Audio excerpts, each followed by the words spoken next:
Supreme court ने सरकार से पूछा है कि कॉम्पिटिटिव बिडिंग की प्रक्रिया के बिना कोयला खदानें क्यों आवंटित की गईं, जबकि दस्तावेज दिखाते हैं कि कई मामलों में एक ही जगह के लिए कोयला मंत्रालय को एक से ज्यादा आवेदन प्राप्त हुए थे। साथ ही अदालत ये भी जानना चाहती है कि केंद्र ने कब और क्यों आवंटन नीति में बदलाव का फैसला किया।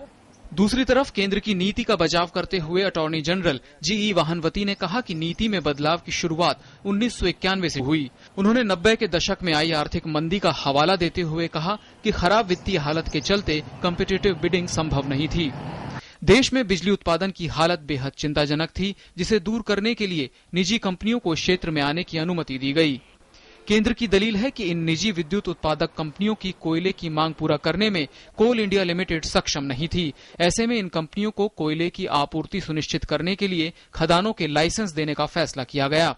स्क्रीनिंग कमेटी की जांच के बाद ही इन कंपनियों को एक निश्चित समय अवधि के लिए कोयला खदानें आवंटित की गई थीं। हालांकि इन दलीलों से केंद्र की मुश्किलें कम नहीं हुई हैं, क्योंकि अदालत इस नीति की वैधानिकता की भी समीक्षा करेगी। साथ ही उन कंपनी को हुए आवंटन पर भी सवाल उठेंगे जिनके पास बिजली उत्पादन के क्षेत्र में पर्याप्त अनुभव नहीं था। विकास सारथी, डीडी न्यूज, दिल्ली।